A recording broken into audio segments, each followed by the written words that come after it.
No, I didn't. Mm. Mm. I heard a few people talk about it, but I didn't. Mm. Mm. Yeah. But essentially, what do you make of his choice anyway? Well,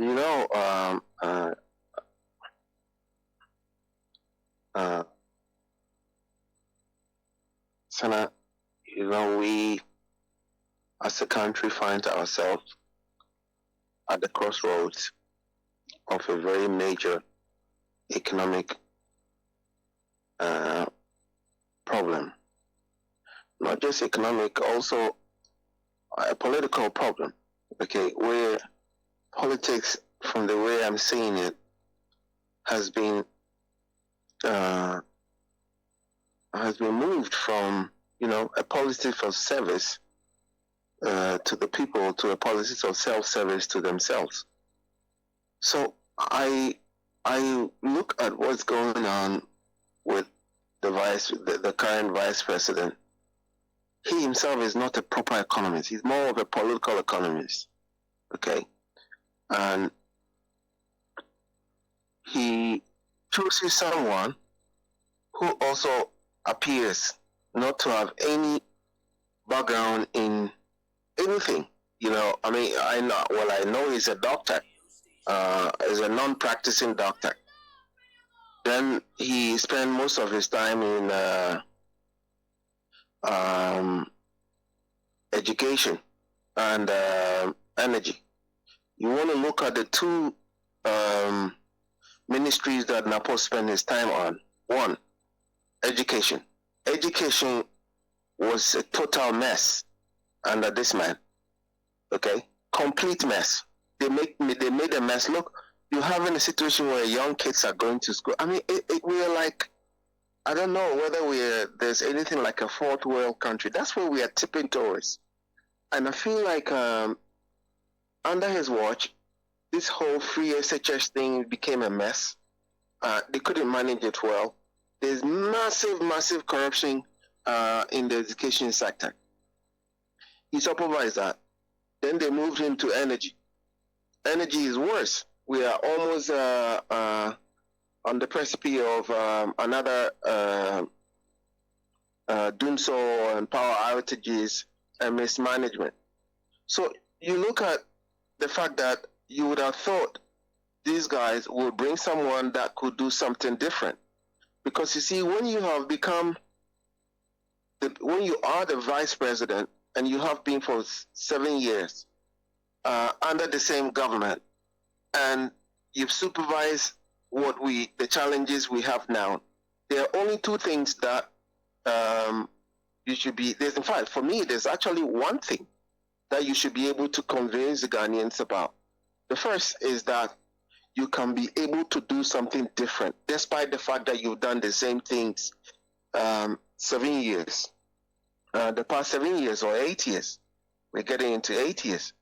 Now, you hear Baumia himself saying that he was only a mate, signaling that he wanted on his own, he would do something differently. But then you realize he's with the same people who did the same things over the same years. There's nothing new that he is bringing to the ticket. Okay? So for me, I'm looking at that and I'm thinking, you look at the personality of Napo himself, for me, it's a put-off. He's a showboat. He talks anyhow, doesn't respect, very condescending. It's just it's why I actually didn't follow the outdooring, because I didn't see anything new. It was all going to be showmanship there, a lot of long talk. What the people of this country are going through is real, son, very, very real, and all these gymnastics, for me, it's not going anywhere. But once again, it comes down to the people. If the people who have voted for them don't care, because it looks to me that in some part of the the country. There are people who are willing to go hungry for 8 years, even if another party will give them better conditions of life, they will still vote in a particular way. When you have people like that, that's not democracy, you understand? So, and that's why they chose him from the region. The only reason why they chose Napo from Ashanti region is not because they're coming to do anything new for anyone. Okay, the only reason why they chose Napo from that region is because they think that once he is their king, kinsman, you know, they will vote for him no matter what. Okay, so you hear them say things like, "Oh, we will win the election by strategy, and not, you know, by appealing to the people." So those are some of the things. Look, this guy, choose him here, and by all means, our people will vote for them. So you have a situation where people are not thinking about you really their fellow Ghanaians. They're thinking about their tribesman. They're thinking about this, and the nation is going down, and all of us will go down with it. Okay, so for me, he's not. First of all, he's not inspiring at policy, and he's not a specialist of anything, because you would have thought that he was a doctor, but he's a doctor who doesn't practice. Okay, he's a doctor who is in education, and he's in. That's not to say that medical doctors cannot be good at something, but I'm just talking about the fact that he's a doctor who doesn't practice, and he went to education, it was a mess. He went to energy, it was a mess. So, I mean, I don't even look at this candidacy at all, really. Do you think the nation is in a very terrible state, Sada? And I see that even the opponent don't say that much. We are in a terrible state. Everything is hanging on the cliff. Everything in this country is hanging on the cliff. he's such a put-off that you decided that it was not worth paying attention to? Yes. You see, Senator, look at Napo. Okay, Napo, before he became a member of parliament, ordinary guy.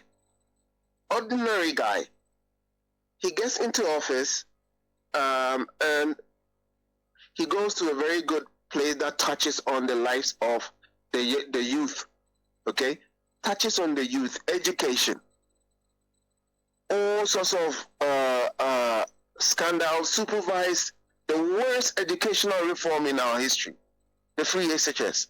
They mismanaged the free SHS policy so much, no school. There are schools that had been built by the former government.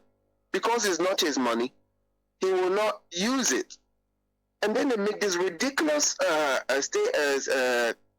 that, oh, the reason why they are not using it is because the school is too far from the communities.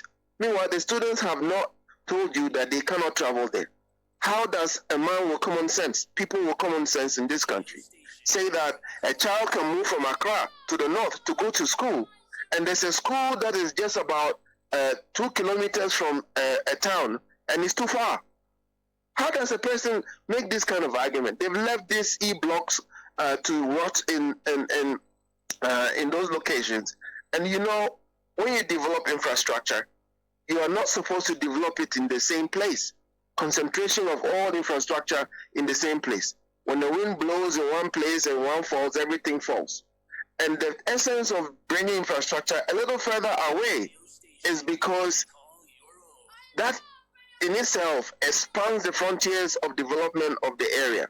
Well, the moment you take a school there, something else will move there, food sellers will move there, things will move there. Infrastructure development will move there, water will move there, electricity will move there. Okay? That's why when a city is saturated, they have a new capital.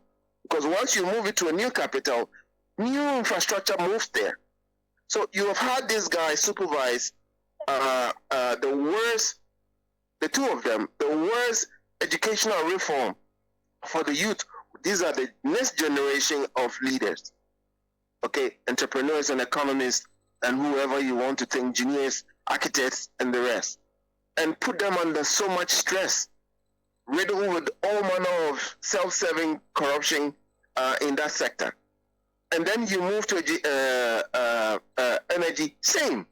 And this guy who wants to be president, who wants to be vice president, who they have selected as the vice president, looked in the face of Ghanaians and told them, if you want a timetable for load shedding, make one yourself. We don't care about you. Whether your light is coming on or not, we don't care. We don't need you to plan your life. If you want to plan your life, buy your own generator and whatever it is. That is the guy they chose to go and represent them as vice president. I don't even want to dignify his selection with even monitoring what is going on. That guy is a complete put-off. First of all, I don't even find him intelligent in the first place. I don't find him intelligent at all. So I just decided yesterday I'd rather focus my energy in watching and doing something else that was more productive. I'm sorry about that. Now, having said that, within that context, what then, because whatever happens, for there to be success in change of government for those who want the change of government, there has to be an election. Now, ahead of that election, 11,000 persons have been recruited into the security agencies. Now, consider the timing and the numbers involved and the earlier claims that 30 slots were being allocated to each MPP parliamentary candidates. What do you make of it? That whole move. Just before I even get there, Sana, just if you have 1 minute to permit me. Okay. You know, I watch these politicians, especially the vice president. Okay, I watch him quite a bit. And he's another one, the vice president. He's like a front man for the president and his family, running errands for him at the expense of the nation. Then he stays in office for 4 years, and he says he's an economist. And the whole essence of bringing Baumia was that he would change the trajectory of our economy, okay, and bring a Gadgetsbed economy, and bring this economy, and bring industrialization, and never borrow, because he had a magic. He'd been at Bank of Ghana. He'd done it before with Kofo. He was going to bring everything down. Manna from heaven. What did we see? He now has taken on this dubious title of having spearheaded digitization. I'm not practicing anymore, but can I give you an assignment? Anytime you get invited, I don't know whether you guys even get invited to their program, but if you meet the vice president, kindly ask him, okay? Just one question for me.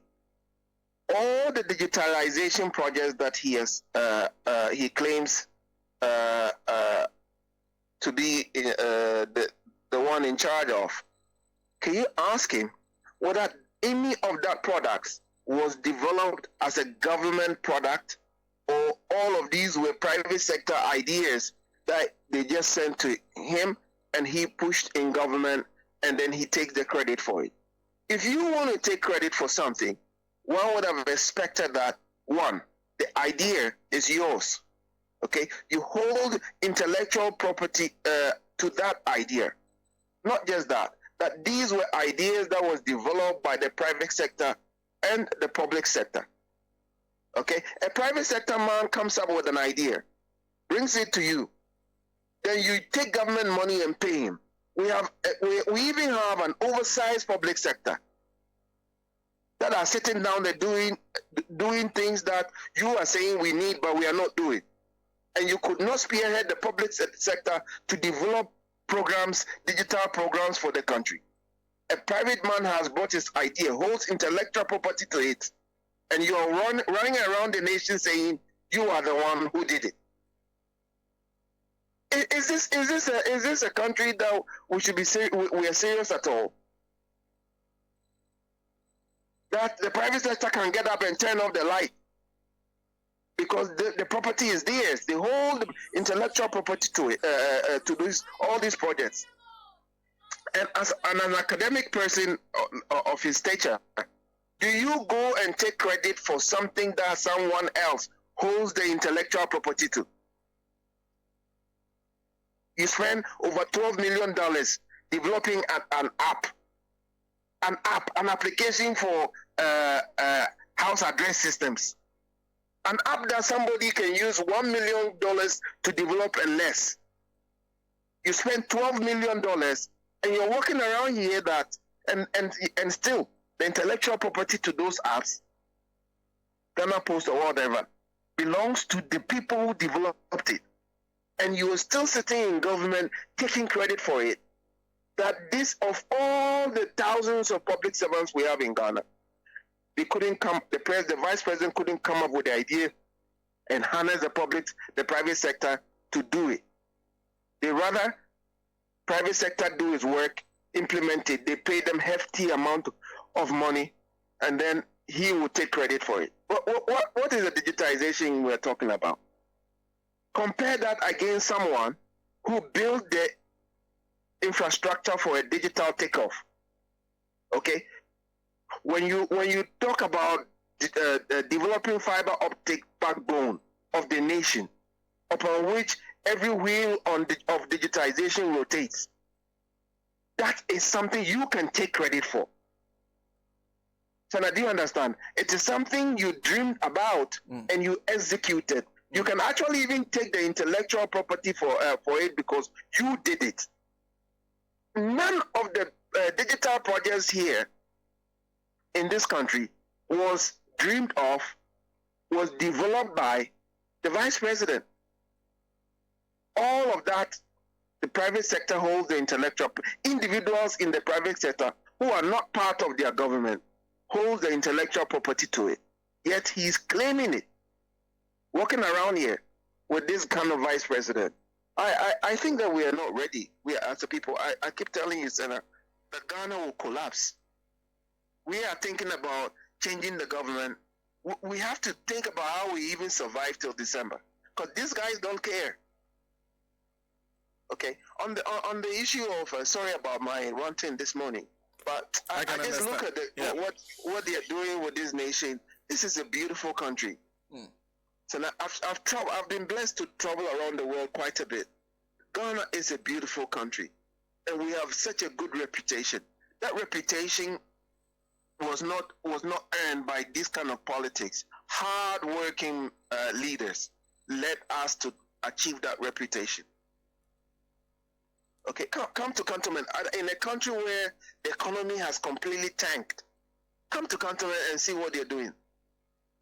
Everywhere they are building apartments that is not being occupied. Sitting here, beautiful apartments, expensive real estate. How does an economy that is so broke produce this kind of boom in real estate where no one is buying? Are we in Pablo Escobar's economy or what? Anyway, so the issue of the recruitment, Senna, is a very important one, and it is something that is very dear to me. Everywhere in the world now, people have realized that security is an important part of survival of any nation at this point. Okay, from terrorism to just geopolitical conflict and domestic conflict to economic issues, because economic issues has a way of interfacing very directly with security. So everywhere in the world, every system is dependent on building or determined to build a very fine security infrastructure. You have the Americans now, the CIA and the FBI and all the other security agencies are going to schools. Okay, they are going to schools trying to find out who is the best student to convince them to join the military. There's a quota that they have reserved to recruit the best minds you can find. And then You go to China. China, with all its systems, are building one of the finest merit-based military and security system. Okay, what do we have in Ghana? We have a situation where recruitment is not based on merit, is not based on the right of every Ghanaian to join the service. It is based on the political connections of politicians to politicians. So you have political leaders who just decide, you come from my constituency, you get this. You come from my constituency, you get this. But that is not what eventually will lead us to an efficient security system. So I remember during Francis Poku's time, they had tried to minimize this allocation, because anytime they're in government, these things happen. The past 7 years, recruitment into most of these agencies have been by what they call protocol allocations. Even the service commissioners have all been complaining. They have all been complaining. But the problem with Ghana's system is, especially under these guys, everything is so politicized that if you complain about what they are doing, which is not right, you are deemed to be non-patriotic. Okay? Because you have a patriotic elephant that is doing political recruitment. Therefore, anything that is less than that is non-patriotic. So when you do these things, you're going to have a very political security service. Okay? Security service. That is what, and you look at the military. I keep saying the military, the civilian establishment appears to have a standard for the military, but the military doesn't seem to have standards for what it is what is the red line for them. If you begin to get into the military via political connections, at the end of the day, you will remain like that. So the last institution in Ghana, which is the security agencies, are also being politicized. Okay, the institutions that if something goes wrong, they will stand and say, look, the right thing is done, therefore this is wrong, this is right. They themselves are being corrupted politically.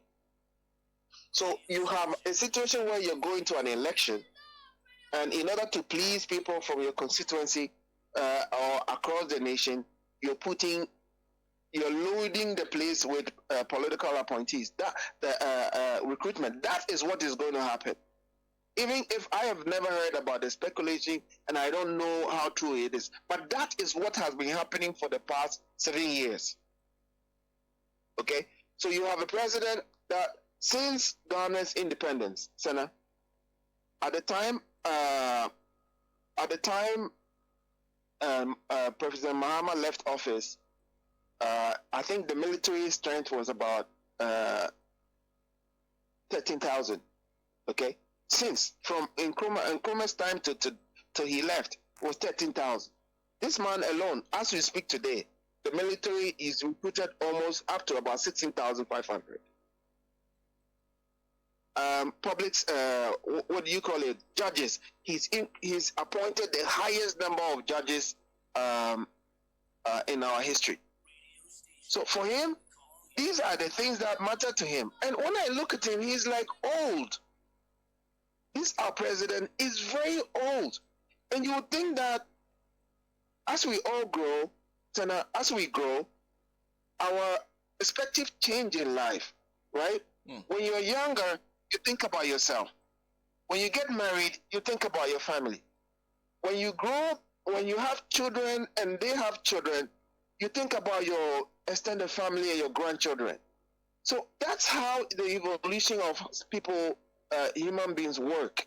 So when you get to the place of 80, you tend to think more about your country and about, how things work for the benefit of the next generation.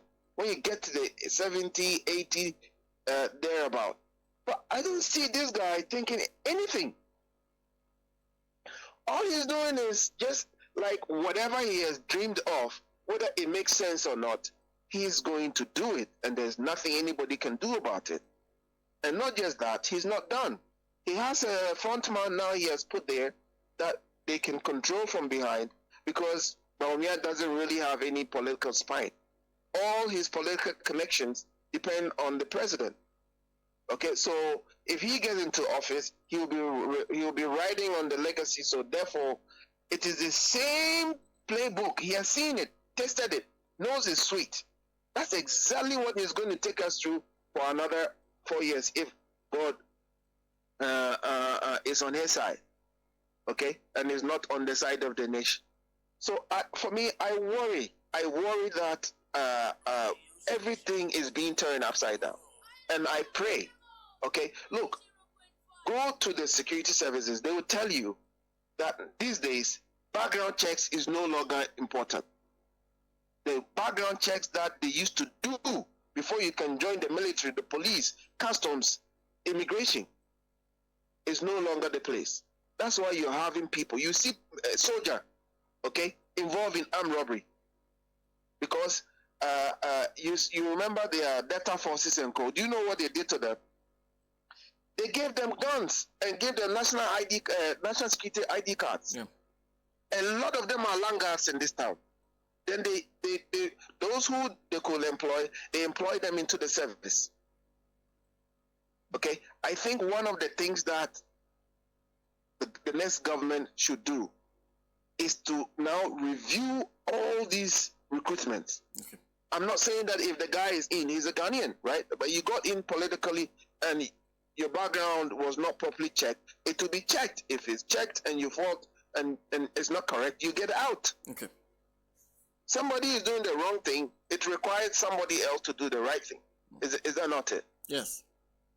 It's terrible. It's really terrible that at the time when you are saying that the public sector itself is choked, okay, that there's no money, that the public sector needs to be cut down because of the elections, you are recruiting more into the public service. Right. Thank you. I have to leave it here. My time is up. So thank you for sharing your thoughts. Thank you. Well, that's Mr. Raymond Acha, who is an international risk analyst. Particularly the starting point, you could see he's not a big fan of